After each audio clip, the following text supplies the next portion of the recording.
Okay, guys. Oh, it's 12 degrees outside and there's nothing to do outside, so now we're going to try to do something here inside. Bear with me, I'm just tired. It's been a very long week. I'm tired of shoveling snow. Well, the newest toy that I got in is I broke down and bought a Texan 357. Really anxious to try this out and see basically how my hollow points, work in the different guns. And unfortunately, there's so many different guns out there.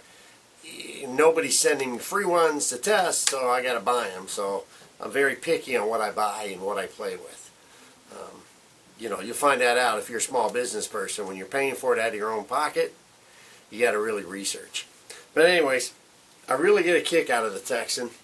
I like the simplistic design, just like the 457 version. 3,000 psi fill, which is nice if you're, working with the bicycle pump. You guys are you talking about a bike pump you buy at Walmart? No, this is a 5,000 psi pump off of Amazon. If you're on a place where you can't get bottled air, or you got scuba tanks or whatnot, but low psi fill is always sweet. Just like the other one, if you open the cocking lever all the way, you got your adjuster here. I haven't fiddled with the power adjuster. I left it on just as it was when it came in the box. And then as always, I don't like loud anything, so I've got the beautiful add-on adapter from Neil. This beautiful muffler from Neil Clegg. Which this is so stinking quiet, I'm freaking myself out. And that's pretty hard to do because, every time I look in the mirror, I freak out because I'm so awesome. So now I'm getting freaked out by somebody else's awesomeness. So this is a very quiet setup. Very, very quiet. I mean, it's kind of like a Marauder. It is just so stinking quiet. I don't know how more I can say quiet. I get louder, it's quiet. So with that said, I just took off the little bipod adapter, because it's got the rail at the bottom. I took this off the 457 and threw on the little adapter here for the daytime scope. And you already seen the picture, my nighttime coyote setup.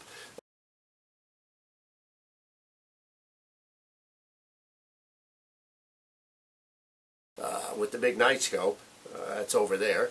But it's really nice. Pretty much the same. Everything on this is just a slimmer down version from the 457. So the way it loads, the way it fills, the way the safety works, the shoulder pad, the spin lock, when you're putting it together, it's just a smaller version. But I will say though, I'm getting more shots out of this from 3,000 psi down to like 2,000 psi. I'm getting, on the 457 I was getting 5 shots. On this I'm getting 10 shots. So for you coyote guys and nighttime varmint guys and things like that, this has a lot more, I don't want to say tuned down, efficiency with that power dial. So you're shooting an 85 grain slug or a 90 grain slug, you're going to get a lot of speed and a lot more shots. So, it's a little more tunable for the small game to mid-size game. But as you'll see in the chart that I did with all the bullet testing, it's still got plenty of knockdown for a deer or a pig. Okay, so it's really good. The other thing I like about this is it shoots so fast and hard that if you shoot something, it'll turn into a hat instantaneously. I mean, I shot this and now I'm wearing it. You don't really believe that either. Okay. Anyways, my wife said the same thing. I'll try to do some close-ups on this. But like I said, it is winter time, so the video is going to be somewhat limited to what I can do indoors. I'll try to get out the TEDs later on after the first of the year so we can try to do a part 2. But other than just taking you through the numbers, showing you the power with the different speeds I'm getting, shooting some ballistic gel, there's not really anything I can shoot and blow up. Okay, so I hope the video is not going to be too disappointing, but it's just really an introductory video to the Texan 357. But I will say, I did play around with it like I do all of the guns. And I've mentioned it before. I'm mentioning it again. I sized my bullets down to 356, which is more like the 9mm, regular 357 and 358, and they all stick about halfway in the feed tray. They're not just pushing in flush. You know, the little short ones do, but the bigger ones still stick out 2 or 3 rings. So just FYI, that's kind of how this setup works.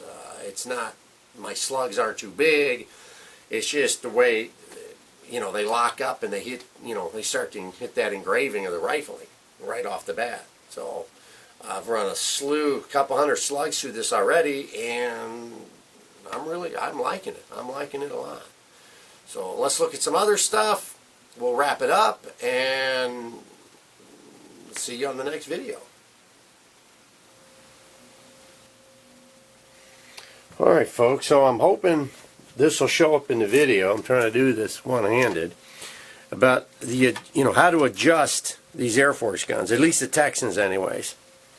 With the cocking handle all the way forwards, you get this little port gets exposed, and you see there's little holes in here, and this rotates up or down. So if you rotate it up, it starts moving forwards to the end of the barrel.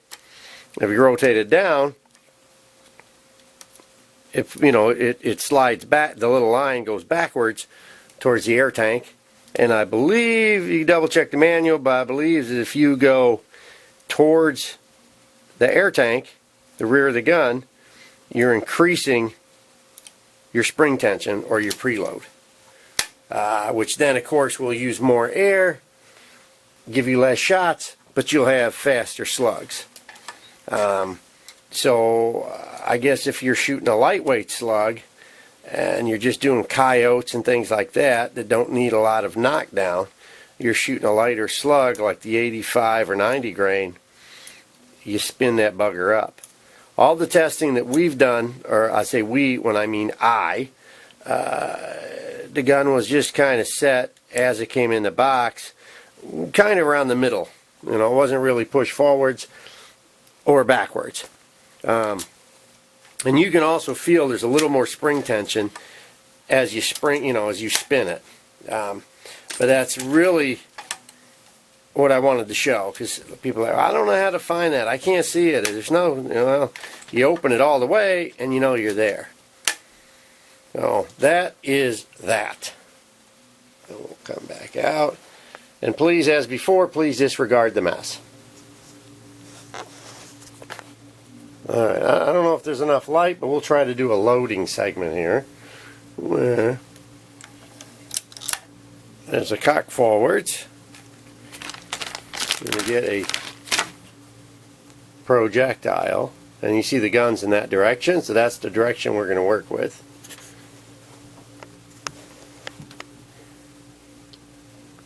See, there's a tray right here.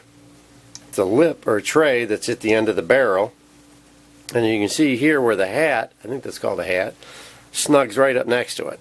See? So I just push that in with my thumb. Close that forwards, and we're good to go. Now, I don't know if you can see it, but when you do, can you right here? No, you can't really see it unless I turn it, but that's the safety right there, and when you cock it, it pops forward, so the safety is engaged. That's off, and you watch that I open it, see it pulls it back shut, so it's an automatic situation, which is kind of cool. The other thing I've noticed is, you notice the slug doesn't go all the way in. It's sticking out a little bit. I've sized these bullets to 356, 357, and 358, and this is soft lead. Okay, it's pure lead. They all wedge in about the same spot. They don't go flush, and that's you're shooting a real little shorties. So that's just the nature of the gun that I happen to have. That's as far as they go. doesn't make a difference, because I tried all 3 diameters just to play around to see if the 356 would go in any further, and the same size slug, they all stop at the same spot. So I just wanted to point that out. Not that it hurts or does anything, it was just everybody has a different opinion on how far the bullet's supposed to go in. Even with the 457 Texan, they all stick out partially. And that's that.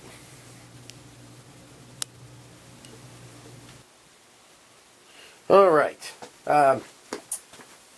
For reasons unknown to me, several people in the past have had issues with trying to figure out how to put a muffler on. So, again, excuse my mess. So, super simple setup, alright? So here is the end of the Texan. And this is the same for the 45 or the 357. I can only assume the 308. I don't know, I haven't got one yet. So, this is the Texan, alright? And I'm working with Neil just because I like Neil's work. You work with whoever you're happy with. I just happened to met Neil years ago, and we hit it off, and he's a good friend, and I think he makes a nice product. But you go where, you know, who you're happy with, and the whole point is go out in the woods and have fun, all right? Not, you know, being who's in whose political camp. The whole point is to have fun. So, there it is in the video. Hope you can see it. So, all I do is kind of rotate this guy. Okay, and as you can see, I don't know if this will zoom, how this zooms in. Alright, that looks a little fuzzy, but I'm also wearing glasses. Anyways, you got one set screw right here. Okay, you know, at the end of the barrel. See, there it is. One set screw at the end of this housing. You know, loosen this set screw, and this decorative plastic cap comes off. Alright, that's it. It's just decorative cap, one little set screw. Not rocket science. Hey, let me tell you how to build a rocket, guys. Okay. So, this is the end. There's the other end. This just slides on. So, let me tune this back out. I'm doing this freehand here. It just slides on. You know, fiddle faddle until the barrel's there. And it just slips on. You stick it on, give it a good snug, and that's it. Not rocket science.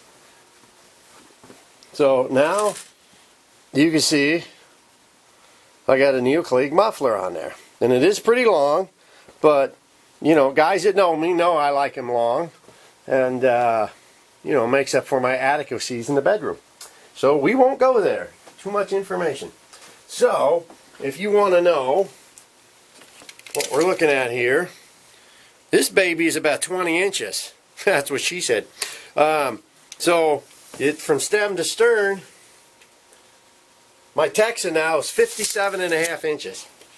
But for most of you guys that know Mr. Hollow Point, I really don't care, because generally I sit on my ass. Excuse me, I shouldn't say that. I sit on my behind in the blind and try to keep myself toasty and warm. So I really don't care that much about overall length. I know some of the guys are cutting them down, and I might do that later on. I believe R&L makes a version where the barrel is trimmed here, so you've got, you know, you're dealing with a shorter, more of a snub nose setup, which I think is pretty good. I haven't tried one yet. I hope to, maybe in the future. But that's that so far, and we will start the video as usual. I'll get some numbers and stuff, but I just kind of wanted to show you, you know, what I was playing with. I got to put the regular day scope back on, and we'll get goofing around here. So that's it so far. Hopefully you can see this. See here, we started with, there's the 185 all the way to the 85, and you can see how they mushroomed. And I wrote underneath approximation of the inches depth in the ballistic gel. The block is real dirty, so it's not even worth trying to get on video. But you can see these on my website. These are all, my basic 357 hollow points, and they are excellent out of this Texan. Not a bad one in the group. Look at this little guy. This is that EPPG hollow point, and I mean, looks like a quarter. If that's not dumping some terminal energy into a lung cavity, I don't know what is. Looking sweet. Oh, I don't know. We're going to get all of this in the frame. I'll try here. I'll do my best to see what we can do. Oh me, oh my, oh. You got some great figures. Alright. Hopefully you can figure this. I'm not going to block too much of this. But with the Texan here, I did a 3,000 psi fill. Alright.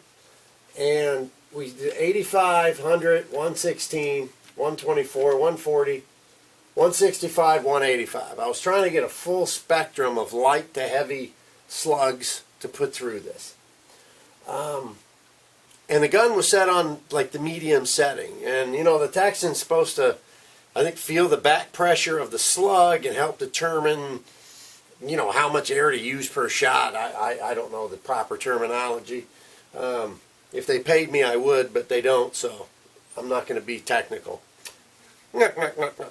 So, on the 85 grain, right off the bat, it started picking up speed. 964, and then there's, it's 1,000, 16, 38, 95, and then we hit the 1100s. And I circled in orange where I guess you'd call it getting over the bell curve, or where you got too much air in the gun. So somewhere around, with the lighter bullets, around the 5th or 6th shot, we were at about 2,700 psi. So you can see here, this was really hot. This is where they started to move. I did 10 shots on each one. The 100 grain, of course, right around the same spot. And then as I picked up a little more bullet weight, it started getting a little faster, closer to the top of the high fill. So the 116, you can see, started about the 2nd shot down, and then the 124 up to the 185 right off the bat. Your first shot was the most powerful, and then the speeds would drop slightly. The other issue is, 3,000 psi on my tank looks a little different than 3,000 psi on the little valve on the side of the gun. So after 2 or 3 shots, regardless, it's going to pick up and start to move. I can't really say which is the best on here because they're all really, really good numbers. 260 foot-pounds was the goal here with the 85. 254, 256, 271 with the 124, 140, 277. Now the 165 has always been my go-to bullet for pretty much every 357 out there. And even with this gun, it's no slouch. All right, we're 292 foot-pounds, which is nice. And then the 185, of course, which is my little slightly heavier slug that will fit the more beefed up guns. We're getting 336 foot-pounds, which is still really, really sweet. I mean, the speeds are a little bit slower. Again, give or take 1 or 2 feet per second, based on the little gauge, is hard to adjust. But they're moving. They're moving. This 185 was really nice. I did not do the 220. I thought that would be just a little bit too heavy, because it would put me in the 700s. I would figure right off the bat I wanted to be in the 9 and the 8s. So I guess if you're going for deer or pigs, I would push the 165 or the 185 at 3,000 psi because the numbers are sweet. I mean, these are really nice numbers. That'll cut through the shoulder blade of a pig or a deer with no problem whatsoever. All right, so we did the ballistic gel. Now, of course, this block is too filthy to really yellow it out. You can't really see a lot. When we were up with Rossi, we got these things really filthy, flopping in the dirt. Mr. Morelli, you owe me some blocks. But we had a good time. But you can see I shot every one of the slugs, hollow points, as in on the chart.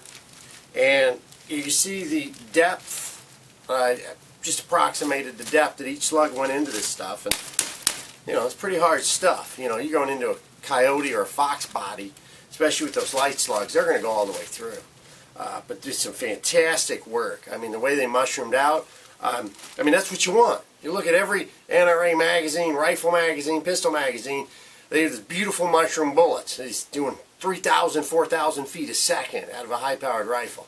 We're getting the same, not as much power, but the same terminal velocity of impact, if that's a proper word I just made up, into that chest cavity. And we're dispatching these animals quick, clean, and efficiently. You know, that's what you want in a hunting situation. I don't care about shooting paper targets. I care about hunting. That's all I'm really worried about. So far so good on the power. You can see the testing we've done. You see the numbers. You can see how it smacks the gel. So you know it's going to have a good report. Now we just got to get out and do some distance. And hopefully be able to put a few fur hats on the old toboggan here. Alright, thanks for watching, Mr. Hollow Point, and we'll get back to you with, I guess, a part 2 and or part 3 of this video. Thanks for watching.